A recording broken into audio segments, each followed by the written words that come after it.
Well, the short version is that that I'd been taking the wounded out to the US to ride on the back of Harley Davidsons across Route 66 and sort of general Arizona area.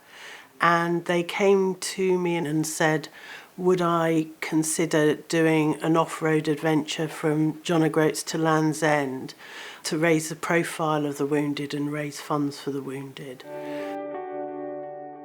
I'm a beneficiary for Bike Tours for the Wounded. I've been on 3 tours out in America with them. 2 tours being with Carla. That's how I know Carla. I was really humbled that they was doing it for the charity. You know, I'm a strong believer in that charity, and it helps people. And for them to do 2 charities, the Dougie Does Out and Bike Tours for the Wounded, I really wanted to go up and say, you know, best of luck and represent them 2 charities at the start point. I was put in touch with Paul Blaise, who's a motorcycle journalist, and I rang him up and I said, this is what I'm going to do, and the phone went really silent. He said, do you have any idea what you've just said? And I said, yeah, I'm going to ride off-road from John O'Groats to Land's End. And after he'd sort of picked the phone back up, he told me to join the Trail Riders Fellowship. I've been riding motorbikes now for 50 years, God help me. And I got involved with a joggle when I was introduced to Carla through her friend Julia and my friend Tribble when they got together. And she just phoned me up out of the blue and told me that she had this crazy idea to do Land's End to John O'Groats trail riding. But although she was a very experienced motorcyclist, she knew absolutely nothing about trail riding. And even though she'd ridden on circuits, she'd never been off the tarmac. She had a full 6 months, you know, to prepare herself. And one of the first things I'd said to her on the phone was, you should join the Trail Riders Fellowship, which she did. Her local TRF group, Wilts TRF, sort of took her under their wing, and she got herself second-hand trail bike, a 250, and started doing some riding. And she recounted, it's quite amusing that, you know, at first they started her on an easy lane and then took her on something a bit more difficult, and she was immediately on her backside. I started taking Carla out fairly early on in her experience of riding. Got to know that she'd very competent road rider but had never ridden trail riding. Had a lot of fun, and then Carla started to drop hints about this big trip she was doing. And then we got to know each other more, and then Carla started to ramp up the requests. Andrew, you know, it'd be a great trip. We'd love you to have you on board. It's going to be fantastic. And my wife was very encouraging. She said, Andrew, it may well be a trip of a lifetime. Don't rule it out. So I phoned Carla up and said, yeah, Carla, I'm in.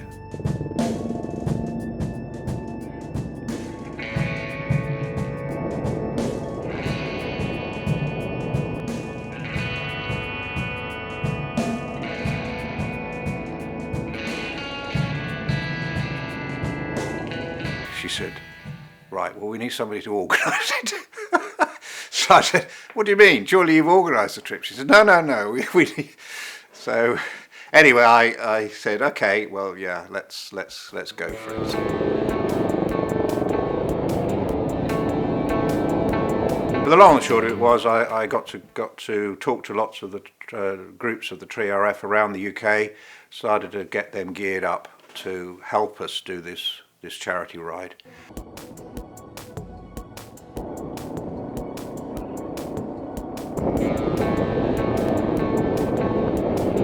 I knew that she was going to have an uphill struggle in order to ride right across the country on as much green lanes as possible. And the other thing was, I knew that the law in Scotland is completely different from England and Wales, and there's a kind of paradox in Scotland that they have this open access for everybody everywhere, which we don't have in England, but not for motor vehicles. I had no idea that the Scottish laws were so different, and that became quite limiting. So we then had to work towards opening up land access in Scotland, and much of that land access was actually in private ownership. So we were really working to appeal to the hearts and minds, if you like, of those landowners to allow us to do it.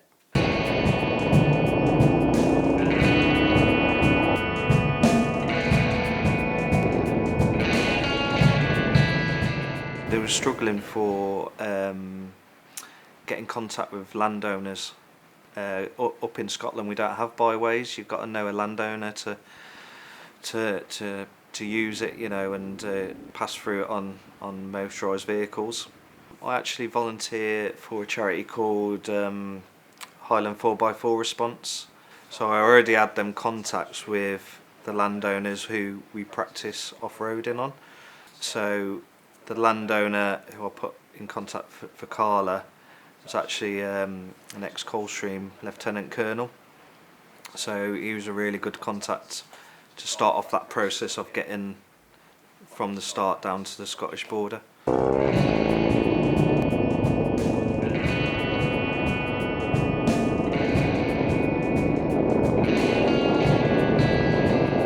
As it turned out, we managed to cobble together a really interesting route in Scotland, and then the TRF helped out, all the different groups helped out enormously all the way across England and Wales.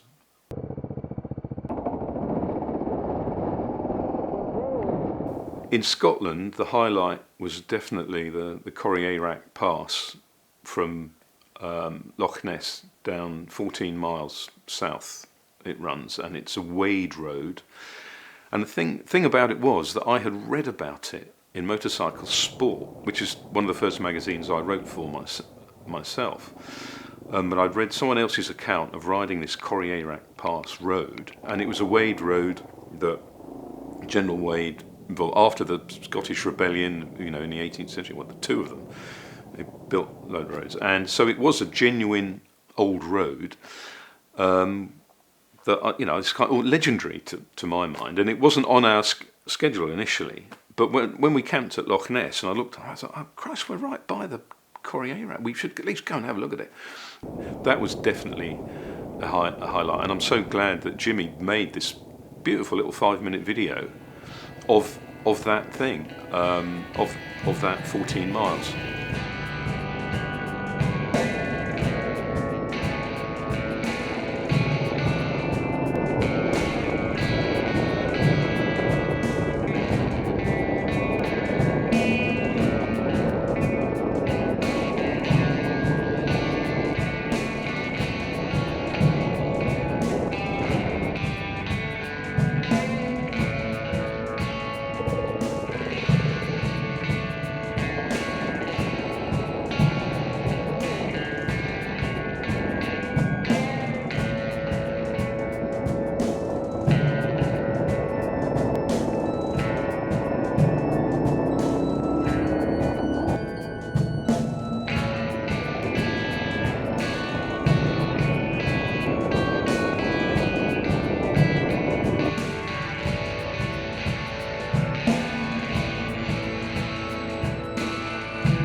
There were some very challenging trails on my big bike.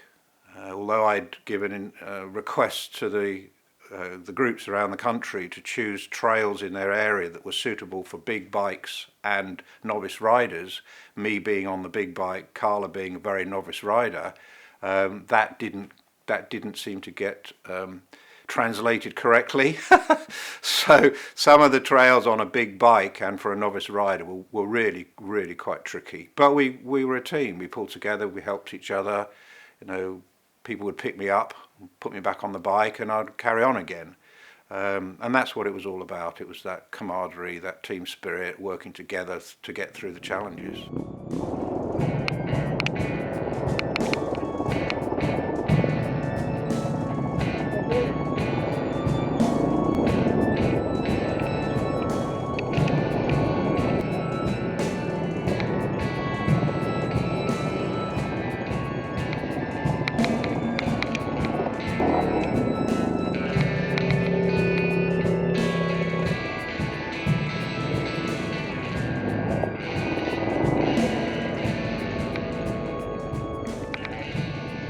We did some lovely lanes in Northumberland. That was absolutely brilliant.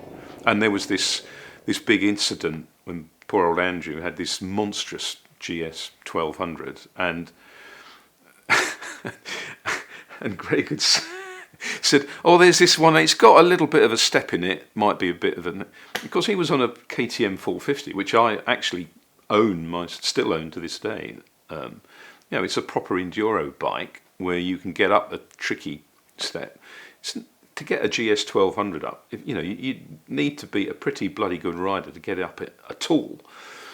And then also the trail got very narrow, and of course the BMW's cylinders stick out.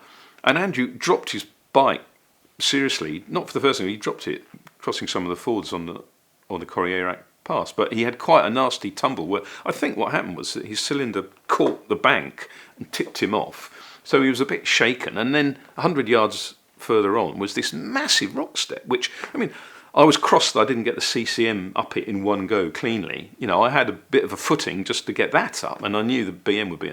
And Andrew said, well, you know, and I said, I'll do this step for you, Andrew. And it's the first time I'd ridden his bike.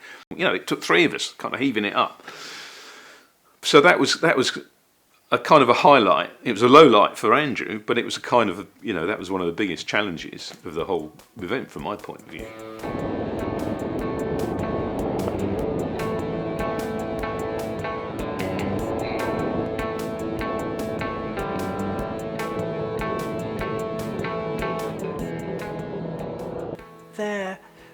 There were a couple of points where I thought, what have I done? One of those points, the first point, was the first day out of Lancashire, and we hit a very steep rooted trail, and it was really difficult. And we got to the end of that trail, and the landscape was very rocky, and it was unfamiliar because I'd been learning in the sort of soft, quite benign arable landscape of Wiltshire.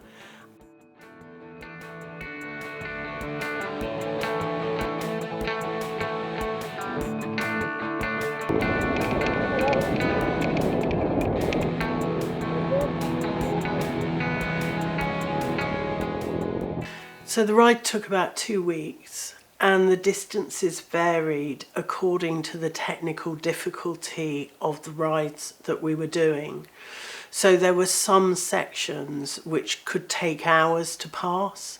A good example of a section that was quite complex was the Strata Florida, which is in Wales. It's a very, very famous track. It's part of the Welsh 2-day trial. And, that is a very, very difficult trail for big bikes particularly, because it's got a number of rivers and dips and so on. And so that took us about 3.5 hours at least to clear that stretch, because we were having to lift some of the bikes through. Carefully done. Carefully done.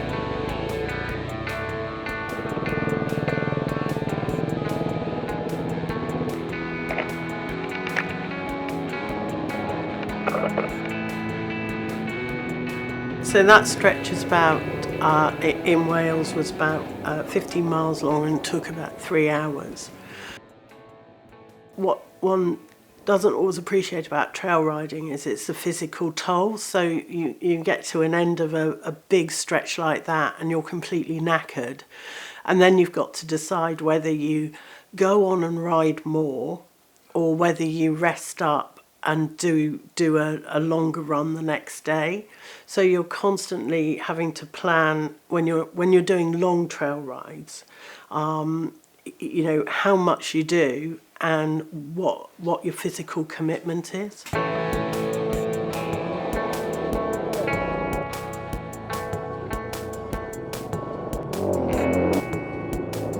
There were some counties in the in England, where there are no trails to ride, so I had to choose really enjoyable backcountry lanes and roads away from all the towns and cities. So we actually had some really good riding, but it wasn't on unsealed roads, it was on tarmac roads. So yeah, to try and string them all the way together, all the way across the country, was quite a challenge to get as many miles on trails that we could compared to road riding.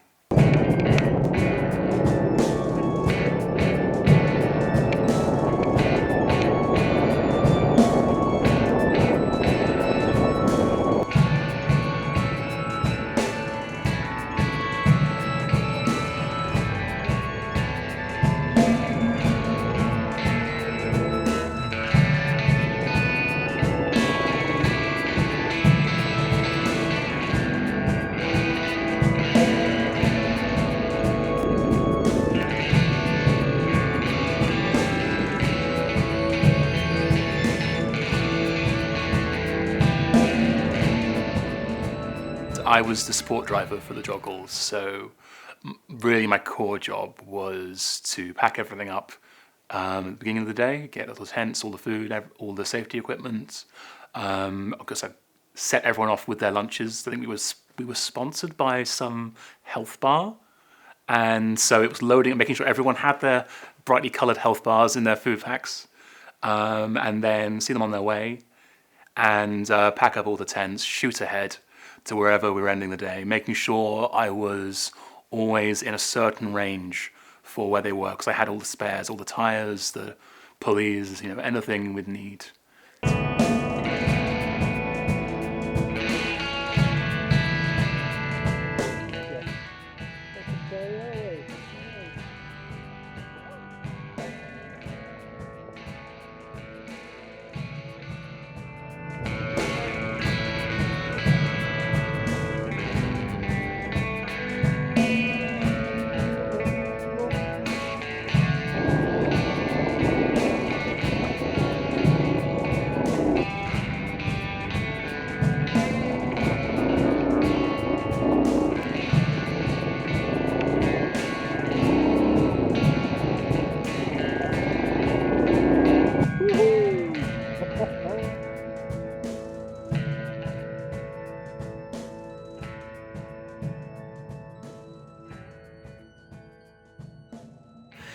Just before we were about to go, or not long before we were about to go, one of the Wiltshire TRF gentlemen, Fraser, who'd been training me, he came to me and he said that Jimmy was interested in coming on the ride with us.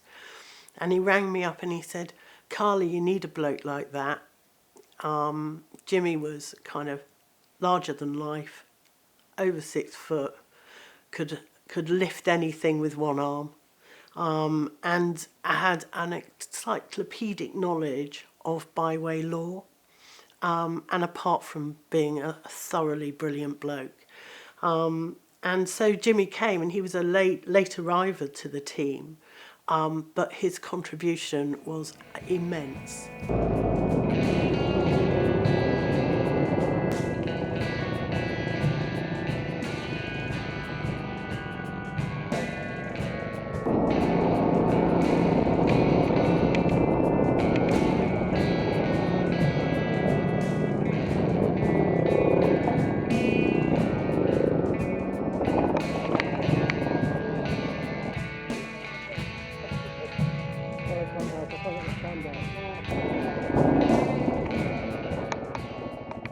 when we set off from Caen in Wiltshire, again there was only we were back down to small numbers again, because the big group thing was from Haltwhistle to Caen.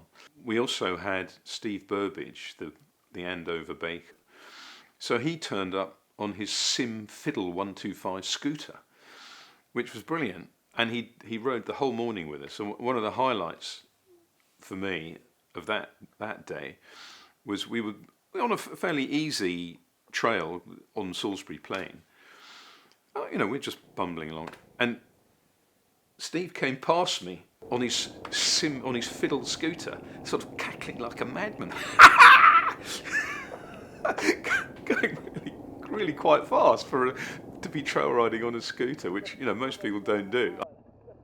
Very well done, sir. Very well done. On that same day, and this is one of the weirdest things that's ever happened to me. We're on this really overgrown trail, and stop, and I literally put my foot down on the right into the shrubbery, and it just disappeared. I was, without knowing it, I was on the edge of about a 4-foot ditch, and so we just went like that, and I went down into this ditch with the bike on top of me. But with my journo's instinct, I reached into my pocket for my pocket camera, and I went, "Take a photo!" like that.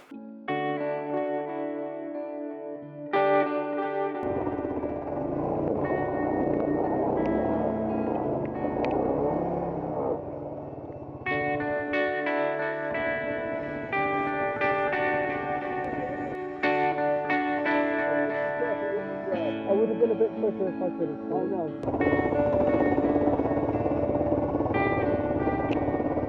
Just a few lanes before we finished the ride, where the end was in sight, and I was knackered, and it was the adrenaline had gone, and I hit the last lane, and I can remember getting to the top of the last lane, making a complete hash of it. It wasn't that difficult, but against that backdrop it was difficult, and I can remember just standing and crying at the end of the lane, and I only had 3 more lanes to do. Former presenter of Top Gear, paying the ferryman.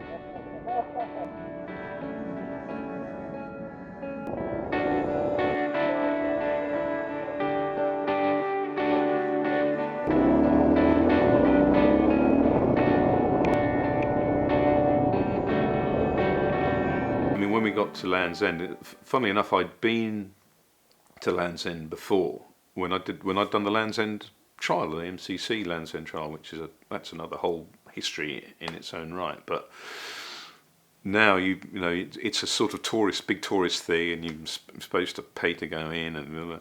But I knew if you went around the side, there were a few steps, and it would take us straight to the signpost. So I just said to Jimmy, "Follow me," and we just went round the other side of the main building and down the steps, and there we were.